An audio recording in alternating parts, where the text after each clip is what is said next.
Hey everybody, it's Screen.com. We're here to talk about Transformers because it is the biggest movie of the year, probably. I'm not going to make any predictions, but I think I just didn't I, Norm from Tested and Tony from Comic Vine. You're all about making predictions, Matt Rory. Of Screen.com. But you know, it's pretty easy to say that this is probably going to be like a $350 million movie or something like that. It could make $200 million in the first week. Yeah, so since they started early, even. Yeah. Got a little head start. Yeah, so they're coming out earlier and earlier. This is Tuesday night of all things for a movie. I've never seen that before, unless it's like the Omen remake where they have to come out on June 666. Not only do they have the long 3-day July 4th weekend. Yes. Let's not open a movie on Thursday. Let's do it Wednesday, the midnight between Tuesday and Wednesday, and then add the 9 p.m. showing. And they made sure that every Tuesday night showing was in 3D. They said if you're going to do it they told theaters if you're going to do it, you have to do it. Well, if the fans are going to watch early, you might as well get the extra $5. So the movie.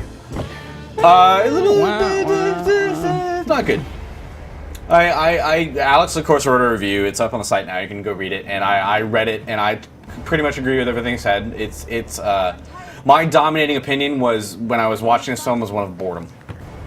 I thought the first hour and a half were just unnecessary, almost in a weird way. Like all these movies, a lot of the later blockbusters are getting this weird mode where they I'm going to make 2012 and I'm going to make it 2 hours and 40 minutes long. Like, why the hell would you do that? Just show me, I cut away all the human stuff and get to the part where robots beat each other up. Yeah, the human stuff I think was definitely the worst part. And this movie really felt like the rehash of the second movie. It did. It's like we got to remake the second movie. I don't remember that one. You're lucky. Luckily, there's a video on Yeah. Screen.com called Here's a I don't want to remember. I don't want to remember it. Arc. You got a conspiracy. Then you cut to a family bit, humorous Shia LaBeouf family bit, Not humorous. and introduce the girl. You get the government doesn't want to be around with the Autobots, You're man. spoiling the whole movie. No. If you saw the second movie, you know what's going on. And then there's a big battle with maybe some losses. And then Shia LaBeouf comes in and military saves the day at the end. Optimistic makes a speech, cut the credits. That's Transformers movie. We should probably just go ahead and say we're going to do spoilers at this point. Yeah, right now? Yeah, we'll go ahead and just say, hey, if you haven't seen the movie yet, you might want to wait because you're going to see this movie by the weekend anyways. Just in general, though, general opinions before we get to the spoiler part of it. So, neither of you, incredibly, Tony, you sounded like you're a little bit more positive. I had low expectations. I mean, it's Transformers. What do you expect? And it came out better. I didn't like all the people stuff, but it wasn't that. It looked good. There's crazy action the last hour. The wiki parent stuff especially felt kind of.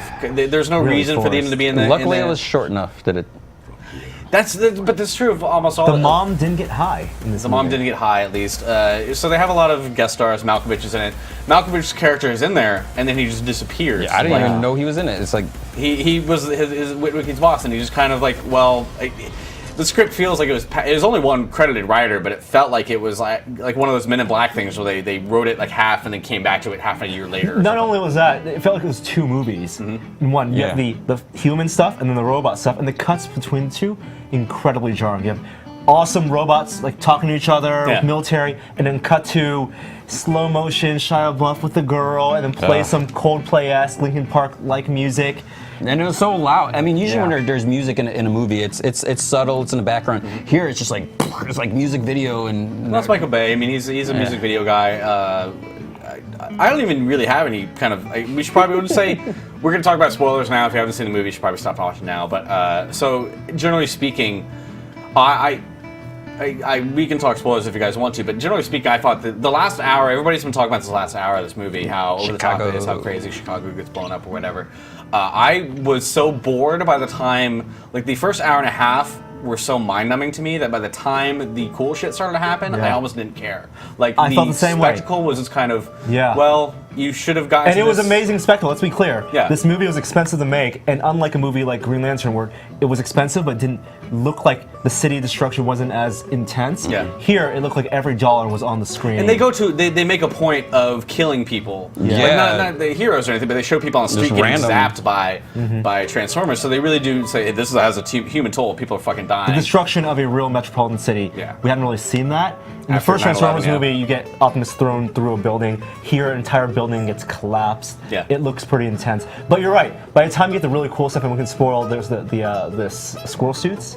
right? The bat The suits, wingsuits. the wingsuits. They've shown a little bit of that. That was amazing if you think of it objectively, but during the movie, you're just numb. Like, wow, this is an incredible sequence, but I don't feel anything. Yeah, I kind of disagree. Yeah, there was parts that it dragged on, but I thought it kind of worked out better because the problem with Green Lantern is there was so much crammed into less than 2 hours, and I thought that just felt too much. So here, if we didn't have that build-up, all of a sudden we just had this big epic battle and then it's over right away, it wouldn't have been as meaningful. I don't mean that it has to get to the battle right away, but I would prefer to have a build-up about characters I gave a shit about, and I don't care about anybody in this Sam movie. Witwicky. I mean, no one cares about him, and he's got a girlfriend. No one cares about him. It was almost like hard to tell the difference between him in this movie and his Wall Street character. Yeah, just like just kind of douchey, wearing ties. Like, I'm a hero, man. yeah, Like, can you kind it of got really annoying. seem kind And can you really believe that Bumblebee still acts like his pet?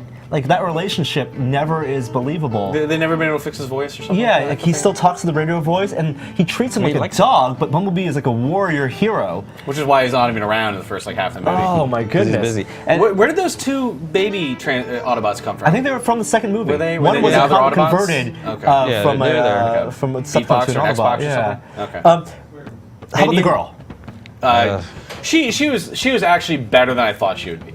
Not good by any means. Like, she's not an actress who's ever going to be probably in any movie after this. But She served a purpose, not much of one. I didn't think she was showed up in her panties.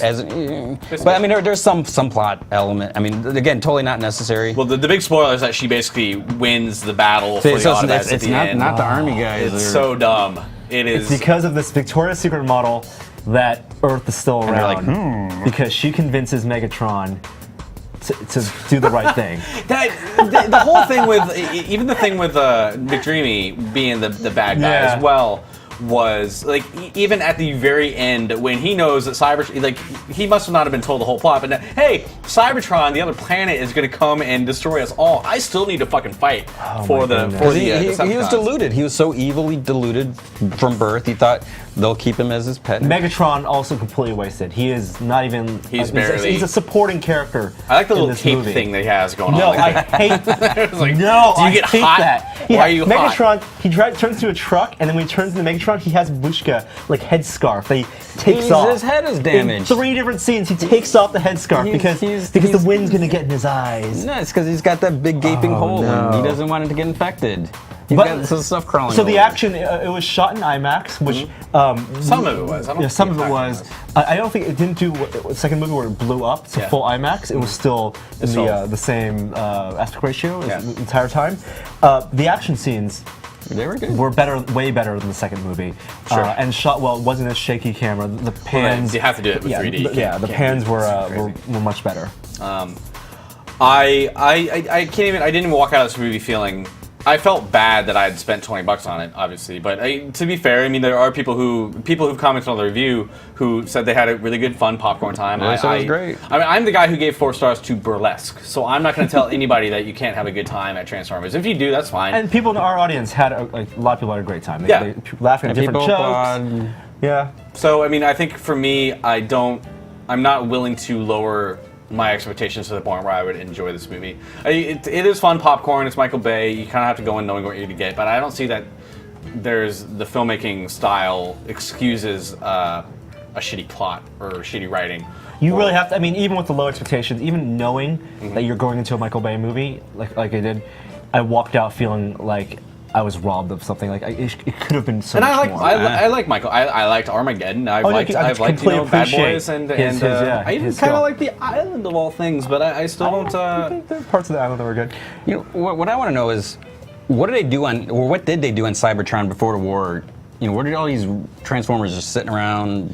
Well, they were made by the Allspark or something like that. They just do nothing. Cybertron's kind of like it's a planet of like grids of lots of metal. Twister. And you know, the other thing is, how did what's her name throughout all of Chicago, running through the streets and everything? She never broke a heel. Never. She had those high heel shoes. No, in the movies, they're walking down the street. Oh, my heel! And we should ask Sarah her opinion on that. She did not. She was running and never broke a heel. We should probably wrap this up a little bit, but let's give like a good. You got 20 seconds to sum it up. Yes, you're no. going first. Okay, I can go first. That's fine. If you really want to go out and see something in IMAX 3D, I didn't even think the 3D was all that impressive, to be honest with you.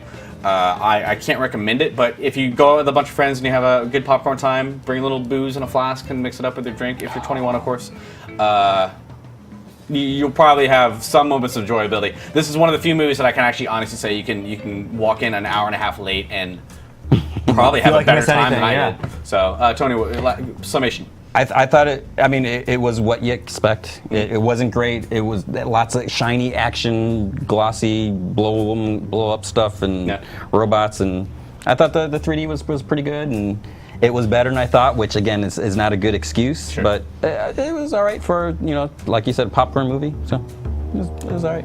I think the movie could definitely use an edit, like a phantom edit, cutting out a lot of the human parts. If you're gonna watch it, I think you should probably watch it in theaters, IMAX 3D, just to see the spectacle. You're gonna see all the money on the screen. Leonard Nimoy as Sentinel Prime, I think, was right cast, but the dialogue was so wrong. And Lots of the dialogue one was Star wrong. Trek reference was kind of sad. Very sad, very disappointing. So this is a spoiler thread, basically on screen. I don't know if we're gonna put this on Comic Vine or maybe what. we'll. Yeah, maybe we'll cross post it. But consider this your thread to post whatever spoilers you want to, talk about the movie up and down.